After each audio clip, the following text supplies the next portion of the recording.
다 같이 사도신경으로 우리의 신앙을 고백하겠습니다. 나는 전능하신 아버지 하나님, 천지의 창조주를 믿습니다. 나는 그의 유일하신 아들 우리 주 예수 그리스도를 믿습니다. 그는 성령으로 잉태되어 동정녀 마리아에게서 나시고 본디오 빌라도에게 고난을 받아 십자가에 못 박혀 죽으시고 장사된 지 사흘 만에 죽은 자 가운데서 다시 살아나셨으며 하늘에 오르시어 전능하신 아버지 하나님 우편에 앉아 계시다가 거기로부터 살아있는 자와 죽은 자를 심판하러 오십니다. 나는 성령을 믿으며 거룩한 공교회와 성도의 교제와 죄를 용서받는 것과 몸의 부활과 영생을 믿습니다. 아멘. 찬송가 507장입니다. 찬송가 507장입니다.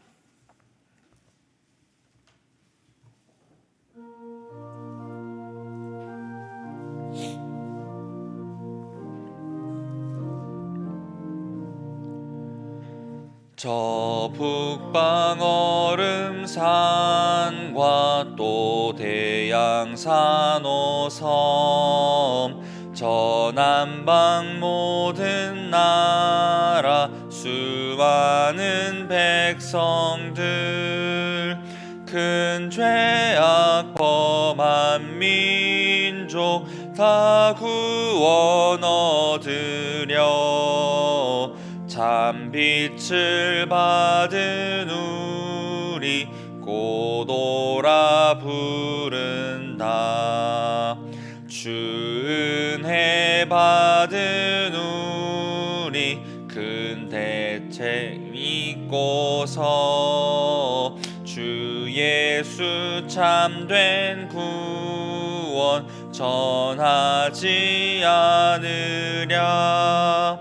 온 세상 모든 백성 참 구원 얻도록 온 몸과 재산 드려 이 복음 전하자.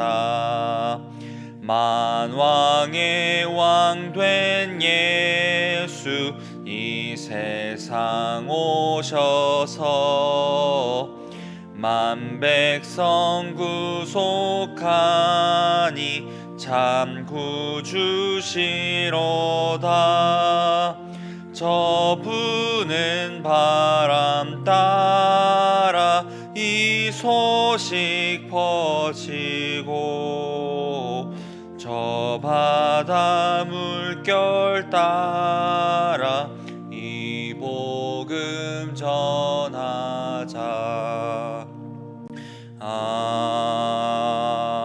아멘. 네, 바로 옆에 508장 찬양하겠습니다.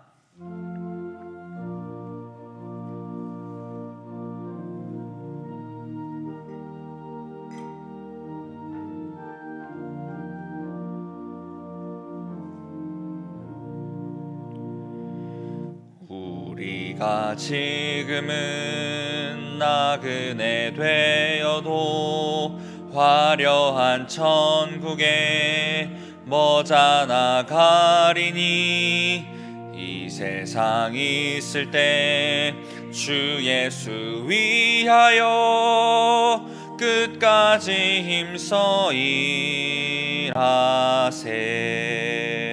주 내게 부탁하신 일 천사도 흠모하겠네. 화목해 하라신 구주의 말씀을 온 세상 널리 전하세.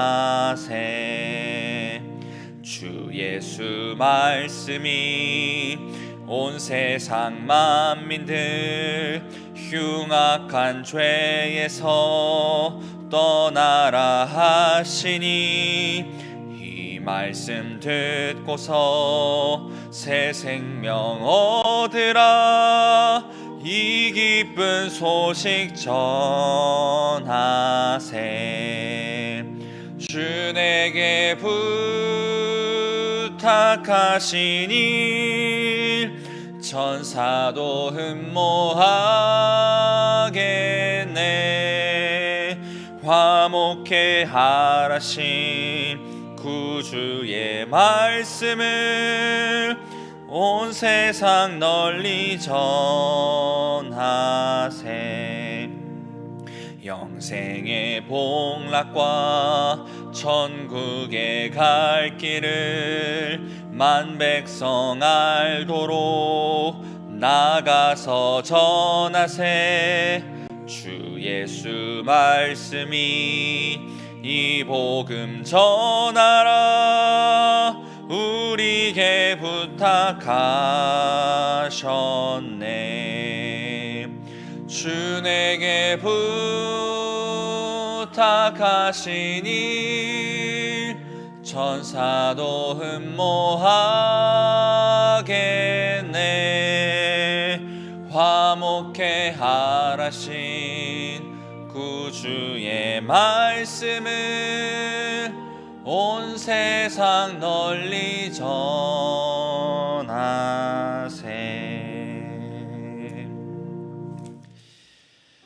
사랑과 은혜가 풍성하신 주 아버지 하나님, 오늘도 우리를 이 새벽에 깨우셔서 기도의 자리로 인도하여 주시니 참으로 감사를 드립니다.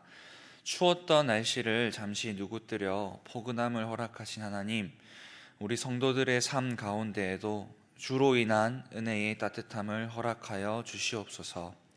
이 새벽 기도하는 우리들에게 하나님의 뜻을 구하도록 하시고 우리의 간구를 들어 응답하여 주시옵소서. 말씀 전하시는 담임 목사님을 주의 은혜와 사랑으로 붙들어 주시고 예수 그리스도의 이름으로 기도드리옵나이다. 아멘.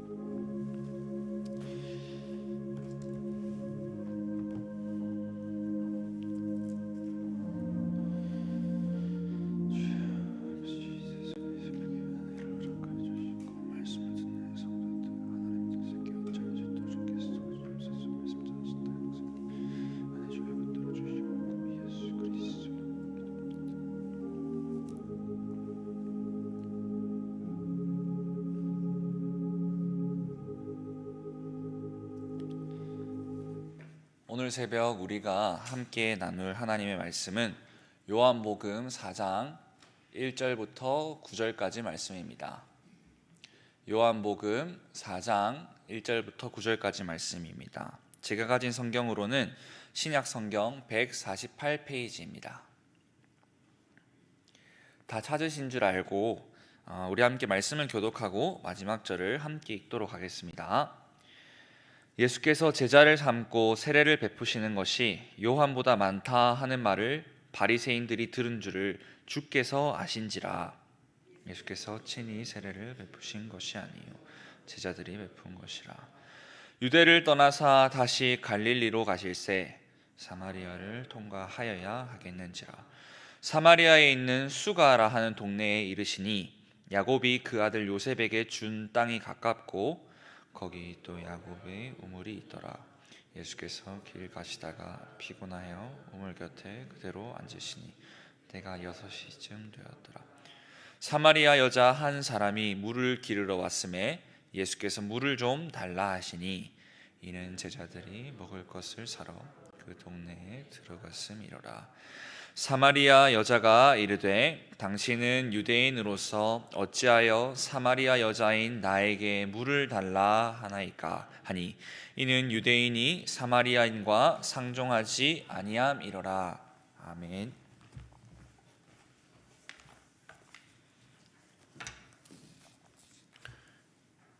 수가성 우물가에서 예수님께서 사마리아 여인을 만나는 그 장면입니다. 1절에 예수의 제자를 삼고 세례를 주는 것이 요한보다 많다 하는 말을 바리새인들이 들은 줄을 주께서 아신지라. 예수님에 대한 소문이 나기 시작했다는 것입니다. 선지자가 없던 시대가 400년이 지났습니다.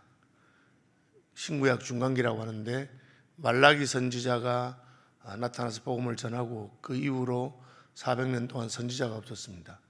세례 요한이 400년 만에 나타나서 하나님 말씀을 전했는데 세례 요한은 구약에는 없었던 세례라고 하는 의식을 행하면서 복음을 전했습니다.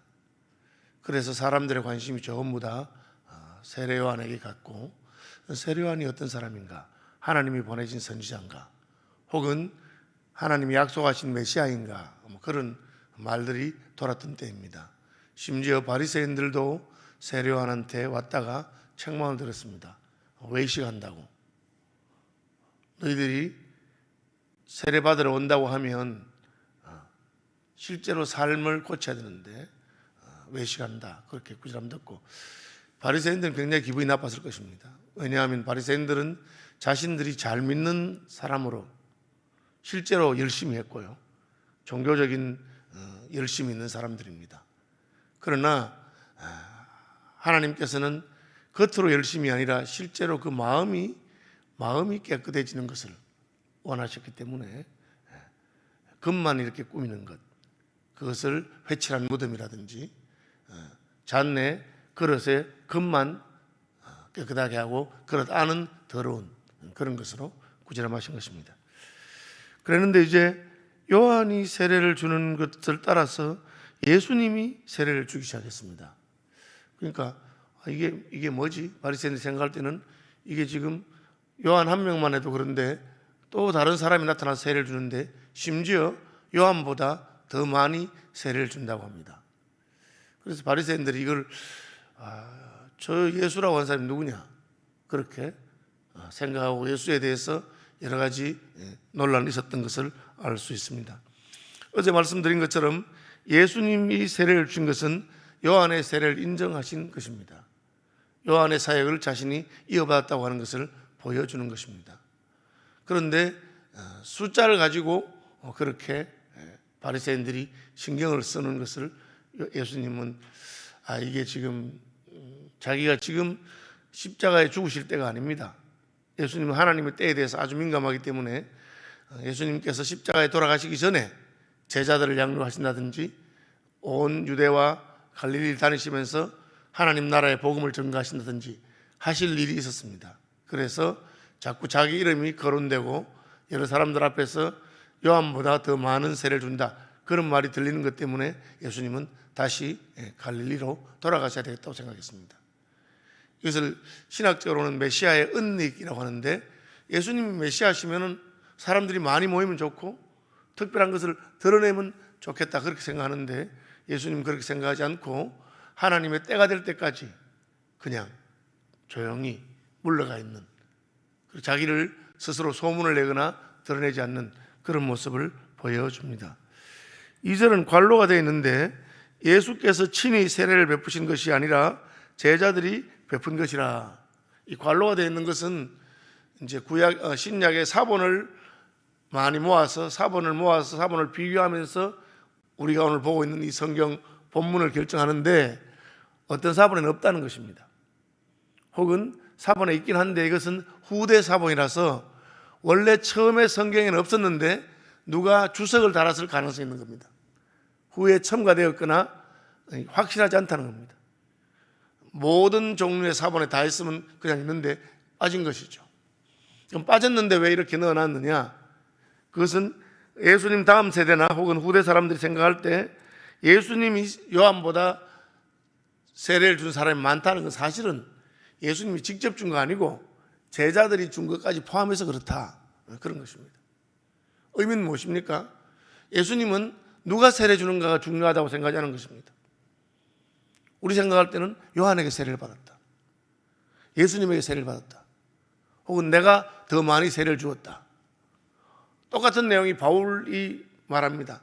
내가 너희들에게 세례 많이 안 주었다. 어떤 사람은 나는 바울에게 세례 받았고 나는 아볼로에게 세례 받았고 그런 거 따지는데 누구에게 세례 받았냐가 중요한 게 아니다. 세례에서 제일 중요한 것은 하나님 앞에서 내가 죄인이기 때문에 내 죄를 씻고 내가 더러운 자인 것을 인정하고 내 죄를 씻는 것이 중요합니다. 교회사에서도 이 부분이 논쟁이 된 적이 있습니다. 내가 세례를 받았는데 그 신부님이 혹은 그 목사님이 나중에 이단에 빠졌습니다. 그러면 내가 받은 세례는 무효가 되는가? 그죠? 오늘날도 그러면 프로테스탄트에서 세례받은 것은 가톨릭에 가면 무효가 되는가? 가톨릭에서 영세받은 것은 장로교에 오면 무효가 되는가? 교회사적으로 그런 논쟁이 있었습니다. 답은 무효가 되지 않는다는 것입니다. 왜? 세례는 누가 베푸느냐가 중요한 것이 아닙니다. 세례는 세례받는 사람이 성부와 성자와 성령의 이름으로 세례를 받고, 내가 세례받을 때 나는 죄인이고 하나님의 은혜로 죄를 씻어야 된다는 것을 인정하고 하는 그 고백과 믿음이 중요한 것이지, 또 누구 이름으로 받느냐 중요한 것이지 누구에게 받았느냐 하는 것이 중요한 것은 아닙니다. 그런데 어떤 사람이 마음이 너무 나는 다시 받고 싶어요. 그때는 내가 믿음도 없었고 뭘 몰랐어요 라든지, 내가 그 이단에 빠져서 이단의 사람에게 받았기 때문에 나는 다시 받고 싶어요, 꼭 그렇게 말하면 한 번 더 줄 수 있습니다. 저희 교회도 그렇게 주장해서 제보고 다시 세례받고 싶다는 분도 있었어요. 제가 가능하면 말립니다. 세례라고 하는 것은 누구에게 받았느냐 중요한 것은 아니다. 세례를 예수 이름으로 받은 것이 중요하다, 그렇게 말합니다. 그래서 예수님이 직접 주신 것이나 제자들이 준 것이나 그 중요한 건 아니고, 예수님의 관심은 그들이 예수께로 돌아오는 데 있는데, 바리새인들은 숫자에 관심이 있습니다. 그분들은 경건한 분처럼 보입니다. 종교적으로 열심히 있습니다. 그러면서 숫자를 자꾸 생각합니다. 오늘날 우리도 얼마든지 그런 데 빠질 수 있습니다. 우리 교인이 몇 명이라든지, 혹은 숫자가 어떠한 것이 마치 그것이 더 옳거나 그것이 더 자기가 잘하고 있는 것처럼 그렇게 보아서는 안 된 것입니다. 예수님이 만약에 지금 유다에 있는데, 예루살렘 근처에 계시는데 거기서 계속 세례를 베풀고 제자들이 베풀었으면 많은 무리들이 그 유다에서 몰려왔을 것입니다. 그럼 유다는 예루살렘에 있는 곳이고 정치적인 관심이 집중되는 곳입니다. 오늘날로 말하면 서울과 같은 곳입니다. 거기서 수많은 무리들이 모였으면 이제 그것이 무슨 다음 어떤 선동이나 이런 쪽으로 이어질 가능성이 많습니다. 왜 데모하는 사람들이 전국에서 서울에 몰려와서 합니까? 거기서 몰려서 자기들의 힘을 과시하고 그걸 가지고 무슨 영향력을 행사하려고 하는 것입니다. 예수님은 오히려 갈릴리로 물러가셨습니다. 갈릴리는 시골입니다. 예수님께서 시골에서 주로 사역을 하셨는데 명절 때만 주로 예루살렘에 올라가십니다. 그것에 대해서 말하기를 흑암의 어두운 곳에 있는 자에게 밝은 빛이 비추었다, 그렇게 말하고 있습니다. 예수님은 자기를 드러내기 위해서 사역하신 것이 아니고 복음에서 소외된 사람, 복음을 듣지 못한 사람, 그런 사람들에게 가서 복음을 전가하는 것을 귀하게 생각했습니다. 그것이 하나님께서 구약에 예언한 것이기 때문에 그렇습니다. 선교사님들이 복음을 전할 때 전혀 복음이 전해지지 않은 지역을 우선 하는 것과 같습니다. 유대에서 갈릴리로 가시는데 그 당시에 우리가 지도를 보면 유대, 사마리아, 갈릴리입니다. 가운데 사마리아가 있습니다. 요단강 왼쪽입니다. 요단강 오른쪽에는 데가볼리가 있습니다. 사람들이 유대에서 사마리아를 거쳐서 갈릴리로 가야 되는데 그렇게 하지 않고 유대에서 데가볼리를 거쳐서 갈릴리로 갑니다. 왜? 사마리아 사람들과 유대 사람들이 사이가 안 좋았습니다.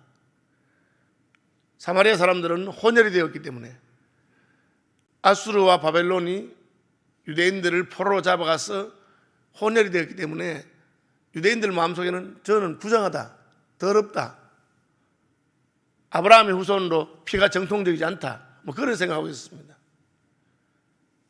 예수님도 그렇게 하셔야 되겠습니까? 예수님 그렇게 하지 않았습니다. 예수님은 사마리아 지역, 수가성 우물 있는 지역, 야곱의 우물이 있는 지역, 그곳은 하나님께서 자기 백성들에게 주신 지역입니다. 그리고 예수님이 하신 것이 무엇입니까? 유대인들이나 사마리아인이나 갈릴리 사람이나 다 죄가 있기 때문에 세례를 받으라고 하셨습니다. 그럼 내가 유대인인데, 유다에 사는 사람인데 예수님한테 와서 세례를 받았으면 나는 죄인입니다, 더러운 사람입니다 하면 세례 받아놓고는 사마리아 사람들 보고 저놈들은 더러운 놈들이야, 저놈들은 혼혈이야, 저놈들은 아브라함의 혈통을 제대로 이어받지 못했어, 그렇게 말하는 것이 모순적이지 않습니까? 우리는 예수 믿을 때 나는 죄인입니다, 하나님 나를 불쌍히 여기십시오 그래 놓고 다른 사람들 보면서 저놈들은 더러운 놈이야, 저놈들은 죄인이야, 그렇게 말하는 것이 자기 모순이 되잖아요. 그렇죠? 그러니까 유대인들은 유대에서 갈릴리로 갈 때 사마리아로 거쳐서 바로 가지 않고 데가볼리로 거쳐서 돌아가지만 예수님은 그렇게 하지 않았습니다. 예수님은 사마리아도 하나님의 복음을 들어야 되고, 사마리아가 더럽다면 우리도 더럽고, 우리가 부정하다면 사마리아도 부정하고, 우리 다 하나님 앞에서 복음을 듣고 자기를 깨끗하게 하는 그런 일이 필요하다는 것을 생각하셨습니다. 그래서 예수님은 유대를 떠나 갈릴리로 가실 때 사마리아로 통행하여야겠다. 그죠? 사마리아를 통과하여야 하겠는지라. 사마리아를 통과하겠다. 사마리아로만 가는 길만 있으면 이 말이 맞지만 데가볼리로 가는 길도 있고 다른 길도 있습니다. 그러니까 예수님은 사마리아를 통과하겠다, 그렇게 한 것입니다. 이 말은 예수님이 어쩌다가 사마리아를 지나서 가다 보니까 사마리아를 지났다기보다는 예수님의 의도가 조금 있었다고 느껴지는 그런 뉘앙스가 있습니다. 그냥 갈릴리 가는 길에는 뭐 가야 된다, 그렇게. 그죠? 전에는 서울에서 부산 가려면 대전을 지나가야 했습니다. 그래서 요즘은 대전 안 지나고 바로 가는 길이 있습니다. 그렇죠? 다른 고속도로를 이용하면 됩니다. 그러니까 내가 지금 부산에 가야 되는데 대전을 지나가야 되겠다, 그렇게 말하면 뭐 대전에 무슨 들 일이 있는가, 이런 느낌이 약간 듭니다. 실제로 예수님은 사마리아에 들리셨고, 유다에서 갈릴리 가는 것이 하루 만에 갈 수 있는 길이 아닙니다. 그럼 중간에 어디서 쉬시거나 머물러야 되는데 그 길에 사마리아가 있는 것입니다.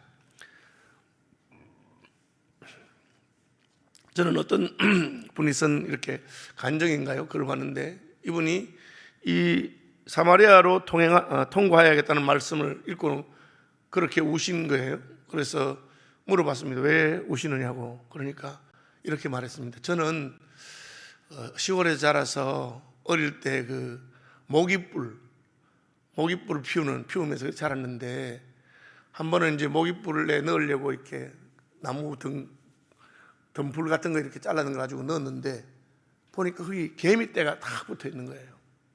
그래서 개미떼가 붙어 있는데 내가 그걸 모르고 그 등불을 모깃불에 넣으려 하다가 개미들이 불쌍해서 그냥 다시 그 가지를 밖으로 내놓으니까 개미들이 막 도망가서 그렇게 살아난 적이 있었어요. 저는 이때까지 예수 믿으면서 하나님께서 나를 구원하신 것이 어쩌다가 하나님 나를 보니까 내가 지옥불로 들어가고 있는 것 같아서 불쌍해서 그렇게 해서 그냥 불에서 끄집어내서 구원해 주실 줄로만 그렇게 생각했어요. 그런데 오늘 이 요한복음 4장 4절 보니까 그게 아니었네요. 예수님께서 어쩌다가 사마리아를 지나가다가 어쩌다가 수가성 우물가에서 그 여자를 만나서 그렇게 복음을 전하신 것이 아니라 의도를 가지고 수가성의 우물가에 만나게 될 그 여인을 만나기 위해서 사마리아로 통과하시게 되었다고, 그렇게 자기는 깨달았다고 그러면서 우는 것입니다. 어쨌든 예수님은 유대인들은 관심도 없고 거기 있는 사람들을 부정하다고 생각하는 그곳으로 가야 된다고 생각했습니다. 하나님은 그런 분입니다. 마케도니아로 건너와서 나를 도우라. 바울은 마케도니아에 갈 마음이 없었습니다. 아시아에서 복음을 전하고 있는데 마케도니아 사람이 그를 부르는 것입니다. 하나님께서는 그곳에도 구원받아야 될 영혼이 있다, 그래서 가신 것입니다. 예수님이 다른 가까운 마을들에 가서도 내가 복음을 전해야 하겠다, 그렇게 말씀하고 계십니다. 사마리아로 가니까 사마리아에 있는 수가라 하는 동네에 이르시니 야곱이 그 아들 요셉에게 준 땅에 가깝고, 야곱과 요셉은 족장들로서 유대인들이 다 자신들의 선조로 인정하는 사람들입니다. 그러면 야곱이 요셉에게 준 우물이 있으면 그것은 하나님께서 주신 땅입니다. 약속의 땅이란 것이죠. 그것도 약속의 땅인데 하나님의 통치가 임하는 곳인데 왜 그곳을 버려둡니까? 내 마음에 안 들기 때문에, 거기 사는 사람들이 부정하기 때문에 그렇게 버려둔 땅이지만 예수님께서는 가신 것입니다. 거기 또 야곱의 우물이 있더라. 예수께서 행로에 권하여 우물 곁에 그대로 앉으시니 때가 제 6시쯤 되었더라. 제가 이제 이 4장 다시 준비하면서 이 6시가 도대체 몇 시인가 하는 것을 놓고 찾아봤는데 두 가지 견해가 있습니다. 일반적으로 유대적 표현에 따르면 6시는 낮 12시입니다. 그러나 로마적인 시간법을 따르면 이 6시는 저녁 6시 혹은 아침 6시나 저녁 6시입니다. 그래서 요한복음을 주의하는 분들 가운데 이 6시가 낮 12시라고 주장하는 사람들이 있습니다. 초대교회의 초기 교부들 가운데서 그렇게 하는 분도 있습니다. 요즘은 이게 저녁 6시다 그렇게 주장하는 분도 있습니다. 분명하지 않지만 약간 이제 뉘앙스는 다릅니다. 어쨌든 아침 6시는 아닙니다. 왜냐하면 예수님이 유다에서 출발해서 사마리아로 가는 데까지 상당한 시간이 걸렸기 때문에 그렇죠. 그래서 행로에 권하여 쉬신다 했죠. 예수께서 행로에 권하여 그대로 앉으시니, 그죠? 개역개정판에는 길 가시다가 피곤하여 우물 곁에 그대로 앉으시니 때가 6시쯤 되었더라. 여기 이제 차이가 되는 것은 낮 12시라고 생각하는 사람들은 이 여자가 더운 여름날 더운 날씨에 낮 12시에 물길로 온 것은 사람들을 만나기 싫어서 왜 그렇게 했다 그렇게 좋아하는 분이 있고, 또 아니 그냥 저녁이라고 하는 분들은 꼭 그런 것은 아니다 왜 그렇게 생각하기도 하고 그렇습니다. 그것은 해석자에 달린 것이니까 여러분 알아서 하시고, 어쨌든 예수님이 정오든지 아니면은 오후 6시든지, 초기 번역본 가운데는 아예 이걸 정오라고 번역한 그런 것도 있습니다. 그래서 제자들은 양식을 구하러 마을에 양식을 사러 갔고, 예수님은 피곤하셔서 우물가에 앉아 계셨습니다. 예수님이 피곤해도 마을에 갈 수도 있는데 예수님께서 우물가에 앉아 계신 것은 우물가에 물기로 온 그 여자를 만나기 위해서입니다. 그리고 그 여자와 둘이 이야기하면서 그 여인에게 복음을 전하기 위한 것입니다. 여호수아서에 보면은 이스라엘 군대가 가나안을 향해 진군하다가 요단강 앞에서 3일간 머무른 적이 있습니다. 그 3일 동안 무슨 일이 있었습니까? 정탐꾼들이 여리고성에 들어가서 기생 라합을 만나고 기생 라합을 구원하고 그의 가문이 구원받는 일이 있습니다. 하나님의 시간표에 있어서 구원은 굉장히 중요한 것이고, 그 일을 위해서 하나님은 다른 것들을 거기에 맞추는 경우가 많습니다. 예수님께서도 피곤하셔서 쉬기도 하셨지만 그곳에 계시면서 우물가에 홀로 나온 그 여인을 만나 주셨습니다. 여자가 오니까 물을 길러 왔습니다. 예수님이 물 좀 달라고 하셨습니다. 그래서 여자가 말투를 보니까, 다림새를 보니까 유대인 같은데 왜 사마리아 여자에게 물 달라고 하시느냐고 그렇게 말합니다. 예수님께서는 이렇게 말하죠. 이제 오늘 본문 아닌데 그다음 내가 당신에게 물 달라는 사람이 누군지 알았더라면 이렇게 나가죠.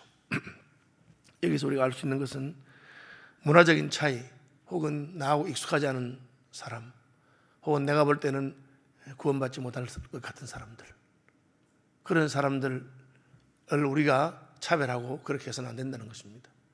예수님은 유대와 사마리아 사람 사이에 있는 문화적인 반목, 그것을 넘어서기를 원하셨습니다. 그래서 먼저 말을 거시고 남자가 여자에게, 유대인이 사마리아인에게 그것도 부탁하셨습니다. 물 좀 주실 수 있겠느냐고 부탁하신 것입니다. 예수님 뭐가 아쉬워서 부탁하셨겠습니까? 광야에서 40일 동안 아무것도 먹지 않으시고 물도 마시지 않으시고 견딜 수 있는 분이십니다. 예수님께서 그 여인에게 물을 달라고 하신 것은 오늘 본문 아주 10절에 나오는 것처럼 그대에게 물 달라는 사람이 누군지 그대가 알았더라면 그대가 나에게 물 달라고 했을 것이고 내가 그대에게 영원히 목마르지 않는 생수를 줄 수 있을 것이다. 그 이야기를 하고 싶어서 하신 것입니다. 우리가 스스로 판단하고 정죄하고 멀리하고 그렇게 해서는 안 됩니다.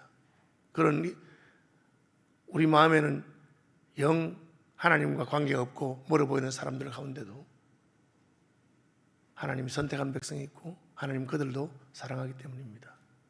조선에 복음을 들고 왔던 선교사들이 왔을 때 조선에 교회가 생기고 조선 사람들이 예수 믿는 것은 불가능한 것처럼 보였을지 모릅니다.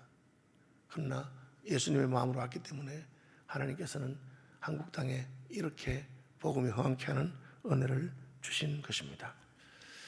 말씀 묵상하시면서 주님이 사마리아로 가신 것처럼 나도 사마리아로 갈 수 있는 마음, 주님이 여인에게 먼저 말을 거시고 부탁하신 것처럼 나도 그렇게 할 수 있도록 그런 하나님의 은혜가 우리와 우리 교회 가운데 함께 하시기를 바랍니다.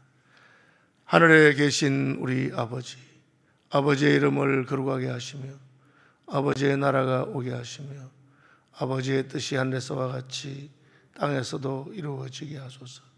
오늘 우리에게 일용할 양식을 주시고 우리가 우리에게 잘못한 사람들을 용서하여 준 것 같이 우리 죄를 용서하여 주시고 우리를 시험에 빠지지 않게 하시고 악에서 구하소서.